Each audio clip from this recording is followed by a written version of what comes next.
ምን ማድረግ እንዳለብኝ ግራ ገብቶኛል። ለራሱ እንቅልፍ ሲያስዳት ነበረች። ይከባድ ነው ሞገስ። እንት ነገር ተነጋግረን ሰርጉን ስለማን ብለን ነው ምንተው? ምንም አላደረኩም ብሏል። ቀን በገፋ ቁጥር የኛ ኬዝ በጣም እየከረረ እየመጣ ነው። በተለይ ደግሞ ይሄ መድብል የሚባል ልጅ መጀመሪያ መወገድ ያለበት እሱ። ብዙ ሰው ጥለን ነው እዚህ ደረስነው። አያሸንፉ ነው። ፖሊሱ ከወደቀ ሌላው ቀላል ነው። በየተኙበት ወደ የአምላካቸው እንልካቸዋለን። አዎ የመጨረሻም ሪዘርቭ ማሰብ ያለብን ይመስለኛል። ዘንድሮ መቼም ማናየው ማንሰማው ጉድ የለም። ቆይ ከማን ነው ማለት? እኔስ እንደምዳውቃለሁ። ምን ነው ረሳሽው እንዴ? ምኑን ነው የምረሳው? ከጓደኛው እንዳጨርሽው አንቺ ልጅ በጣም እየተዳፈርሽኝ ነው። ይኸውልሽ ወይዘሮ ማለት ጋሽን ጠይቄው ከዚህ በኋላ የሷ ሰራተኛ አይደለሽም ብሎኛል። አሁን ውጪ እንዲህ ያለ ነው የሚደልልሽ። እኛ አብረን እየተኛን ነው። እንግዲህ ያው ልጅ ስትወለድ ሴት ከሆነች ላንተ ሰጥሻለሁ። እሺ ውጪልኝ። ቤቴ መስሎኝ የታባሽ ነው መውጣልሽ? አንቺ አልፈራሽም። በእልና ባንቺ ጭቅጭቅ ተማሪ ከዚህ ቤት እንደወጣልሽ እኮ ነው የምትፈልጊው። መቼም ቢሆን አልወጣም። ለምንድን ነው የማትወጪው? ብሩክን አግብተሽ እዚህ ልትኖሪ? ሚስቱን እሱ ራሱ ይመርጣል። ሰሚያለሽ? የመረጠኝ ነኝ። ተፋልሞ ነው ያገባኝ። አሁንም ቢሆን የተኛው ከኔ ጋር ነው። ስለዚህ ተስፋሽን ቁረጪ። አትጨቅጭቅኝ እሺ? እኔ መቼም ቢሆን ከዚህ ቤት አልወጣም እሺ? ይኸውልሽ እየመጣሽ ጨቀጭልታችሁ ናት። አዎ እንደዚህ ነገር የለኝማ። ስመኝማ ይፍራታ እንደ ድሮ ከማሪት ጋር ታወራላችሁ አይደል? ዝናም ይደውልልሻል አይደል? መድብል ዛሬ ብሩክን ባጠፋው ጥፋት ቅድስቴን ይቅርታ እንዲጠይቅና ከዛሬ ቀጥሎ እንደዛ አይነት ስህተትን መድገም እንደሌለበት በማስጠንቀቂያ ጭምር ነግሮታል። ቤተሰቦቻችን እንግዲህ በባለፈው እንዳያችሁት ብሩክ ከማህሌት ጋር አድሮ ነበረ። ግን ያው በዛም ቅድስቴ በጣም ከፍቷት ነበረ። እንግዲህ ወደ ሀገሯ ልትሄድ ሻንጣዋን ይዛ ነበር የተነሳችው።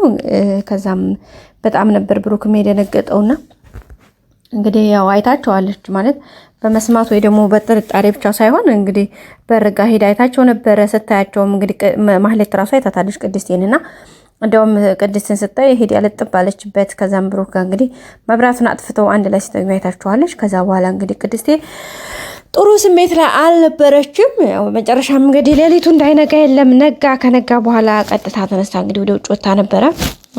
ከዛም እንግዲህ ማህሌት አትሄጂም እንዴ አብረን አደርን እኮ ምናምን እያለች እንግዲህ እሷን ለማስቀናት ያው እንደምታውቁት የማያታደርገው ነገር አልነበራትም። በመጨረሻም እንግዲህ ሙከራዋ ተሳክቶላት የሆነው ነገር ሆኗል ማለት ነው። እሱም እንግዲህ ማለቴ ያው ቅድስቴን ለማስወጣት ደስ ብሏት ነበር ሻንጣዋን ይዛ ስትወጣ። እንግዲህ አጋጣሚ መድብል አገኛት። ሸኙኝ አለችው። ብሩክንም እንግዲህ የሰራሁበትን ብር ካለ ስጠኝ፣ ከዚህ ውጪ ሌላ ምንም ነገር አልፈልግም። መልካም የትዳር መልካም የህይወት ዘመን ይሁንልህ። ከእንግዲህ በኋላ ማህሌትና እኔ አሰሪና ሰራተኛ ሆነን በፍጹም እዚህ ቤት ልንቀጥል አንችልም። በምንም አይነት ሁኔታ እኔ አእምሮ የምሻይለኝም ብላ እንግዲህ እምቢ ብላው ነበረ። ብሩክም እንግዲህ ኧረ እባክሽ ተረጋጊ ምናምን እያለ ቢላትም ምንም አልሰማችም። ቀጥታ ብድግ ብላ ነው ትላው ሄደችው። ከዛ መድብል ጋር ባያገኘችው መድብል እንግዲህ ምን ሆነሽ ነው ለምንድን ነው ምናምን ሲላት መሄድ የለብሽም ምክንያቱም ተናገሪ ሲላት ነበረ።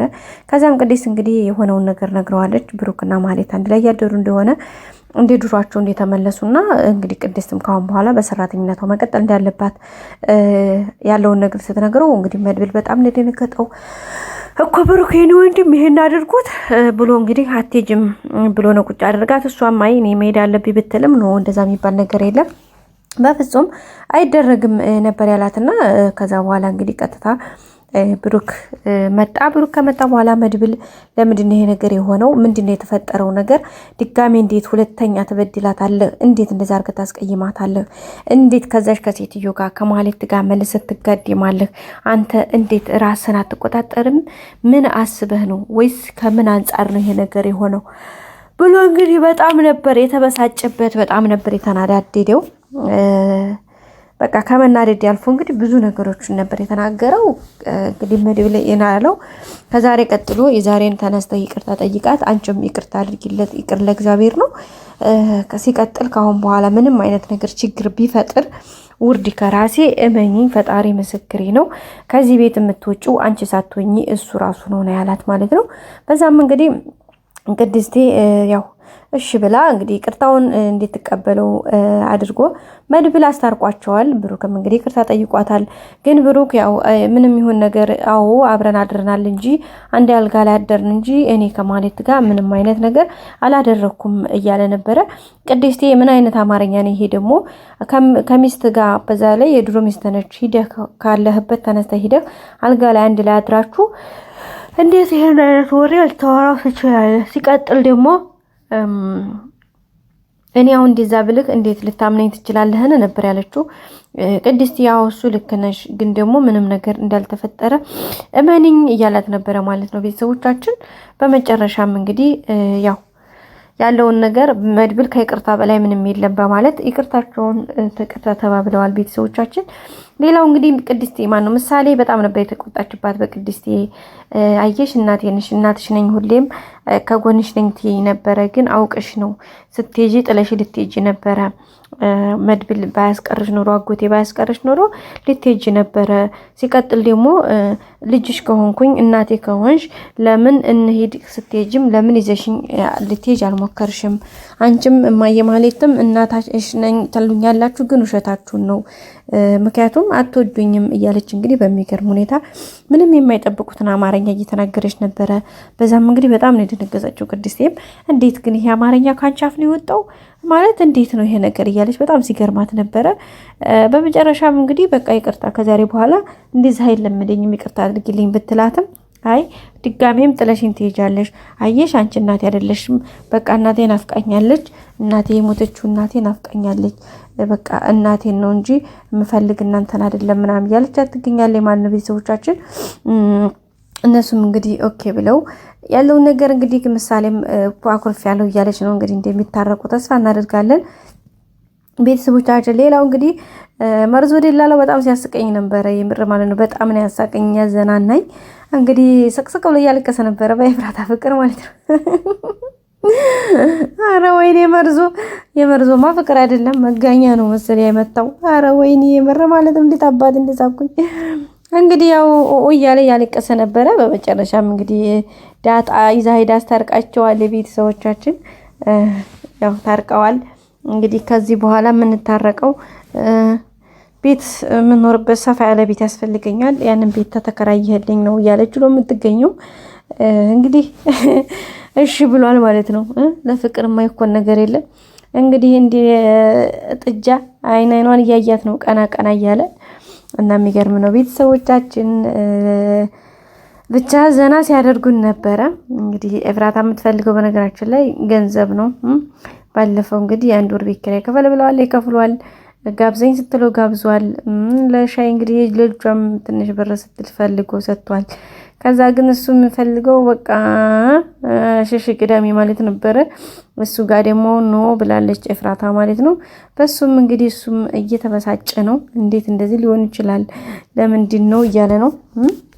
ናፍቀኛለች እያለ እየተንተራረከ ነው። ሌላው እንግዲህ አበበ ደመሳ ልጅም ያው እነ ብሩክ የያዙት ነገር በጣም አስፈርቷቸዋል። እሱም ብቻ ሳይሆን ካሌም ወሲሳ ጭምር በጣም ሀሳብ ገብቷቸዋል ቤተሰቦቻችን። ምክንያቱም በጣም አሳሳቢ ደረጃ ሆኖባቸዋል ማለት ነው።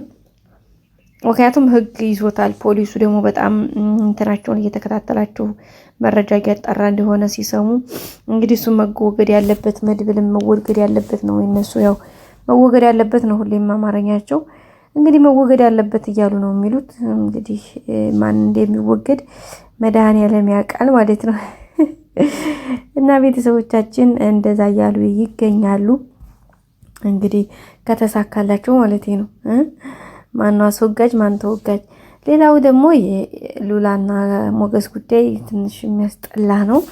እንግዲህ ገንዘባችንን እናስለቅቃለን ብለው ያገኙት ሰውዬ ነገሩን ወደ ሌላ ወስዶት መጀመሪያ ሚስቱን ሲል የነበረ ከዛ ደግሞ አሁን ሌላ ነገር ፈልጎ እንግዲህ ከነዝና ጋር ጭራሽ ተገናኝቶ እያስፈራራቸው ነው የሚገኘው። እንግዲህ በቀጣይ ደግሞ በአዲስ ቪዲዮ እስከምንገናኝ ቤተሰቦቼ መልካም ቆይታ